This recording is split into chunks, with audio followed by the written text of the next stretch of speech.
Oui, bonsoir à tous, bonsoir à toutes. Voilà, on se réveille avec la qualification de l'équipe nationale du Sénégal, mais je voulais faire un peu quelques éclaircissements parce qu'il y a beaucoup de polémiques qui sont en train de naître sur les réseaux ou à la télé sur la non-sportivité de l'équipe nationale sénégalaise et de ses supporters. Donc on se sent bien évidemment touché parce que ce qui est important, c'est de remettre les choses dans leur contexte.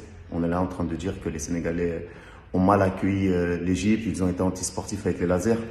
Mais la chose qu'il faut savoir, c'est qu'aujourd'hui, c'est une cause à effet, c'est l'arroseur arrosé. Voilà, il faut d'abord, avant tout, remettre les choses dans leur contexte. Le Sénégal, on est un pays accueillant. On nous connaît pour notre hospitalité, pour notre teranga. Et personne n'a été choqué ou scandalisé lorsque, au match aller, dans une atmosphère électrique, les Égyptiens, pour commencer, ont hué notre hymne national. Et ça, c'est quelque chose de très grave, parce que l'hymne national, on l'a toujours dit, on ne huit pas l'hymne national d'un pays. Ça ne se fait pas. Peu importe l'enjeu qu'il peut y avoir dans une confrontation entre deux pays frères, on n'huit pas l'hymne national du Sénégal. Ils ont insulté nos joueurs. Si vous voulez, on va vous ressortir les vidéos où ils ont insulté Sadio Mané, où ils ont insulté notre entraîneur, où ils ont, pendant tout le match, été antisportifs avec des lasers sur le visage de nos joueurs. Il y a beaucoup d'images qui ont été diffusées. Sur le but hors jeu qui a été marqué par Mohamed Salah, il y a eu beaucoup d'injustices.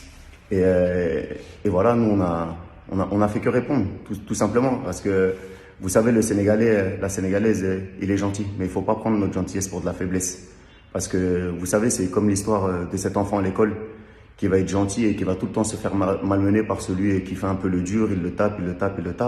Mais le jour où l'élève gentil se rebelle, il le tabasse. Et après, on se dit, ah, j'aurais pas dû provoquer. Et c'est exactement ce qui s'est passé avec le Sénégal, parce qu'on a eu ce sentiment d'injustice.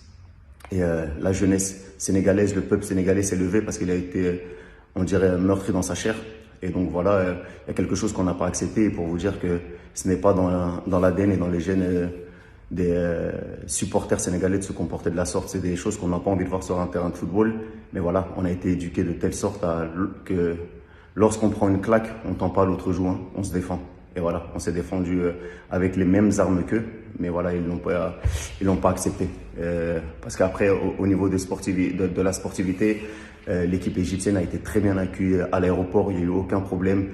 Certains agents même de sécurité ont fait des selfies avec Mohamed Salah, avec Gabaski, donc il n'y a pas eu de problème. Les Égyptiens ont beaucoup parlé, ils ont beaucoup envenimé la situation. Leur capitaine qui disait que nous n'avions pas de Messi, nous n'avions pas de Mbappé, qu'ils allaient passer contre nous. Gabaski qui disait que les champions d'Afrique regarderaient la Coupe du Monde à la maison. Voilà. Aujourd'hui, on a démontré qu'en étant unis et en venant chez nous, on pouvait aussi être galvanisés et se comporter de la même manière qu'ils l'ont fait. Donc voilà, après, il y a quelque chose qui va être important et également de citer. Vous savez, quand Mohamed Salah a gagné son ballon d'or, il l'a gagné ici au Sénégal. Et lorsqu'il a gagné au Sénégal, Sadio Mané avait été classé numéro 2. Moi, j'étais présent lors de la cérémonie. On l'a applaudi, on l'a acclamé, on a dansé avec lui sur l'estrade pour le féliciter, alors que c'était au Sénégal et qu'on souhaitait tous que Sadio Mané soit sacré ballon d'or ce soir-là. Mais on a fait preuve de gentillesse, on a fait preuve de respect, comme on le fera toujours lorsque cela est réciproque. Après, un petit message aux journalistes européens qui se disent scandalisés. Nous, ce qui nous scandalise, hein, c'est que vous, lorsque vous deviez primer nos stars africaines, lorsque vous ne mettez pas Edou Mendy dans le 30 du classement du Ballon d'Or à France Football, lorsque vous oubliez des personnes comme Sadio Mané, comme Riyad Mahrez, comme Salah, lorsqu'ils doivent gagner le Ballon d'Or, ça nous choque. Au-delà du fait que vous dites avec vos leçons de morale, oui, on doit rejouer le match, c'est pas correct ce qu'ils ont fait. Non.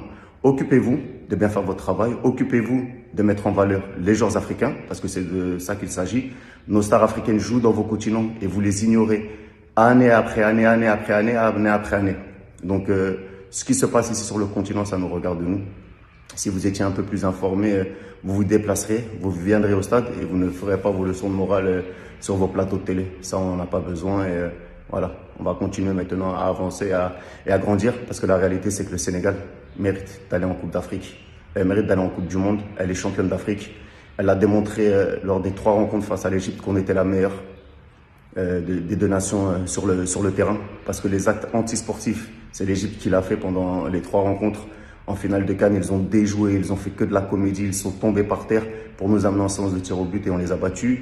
Au match aller, il y a eu beaucoup de faits de jeu et beaucoup de scandales que si ça s'était passé de l'autre côté, si nous, les Sénégalais, on avait marqué un but hors jeu et que la VAR n'était pas intervenue, je peux vous dire qu'on en aura entendu des milliers et des cents. Et ici au Sénégal, c'est exactement la même chose. L'Égypte a été antisportive, aussi bien sur le terrain qu'en dehors. Donc vos leçons de morale, vous pouvez vous les mettre où je pense.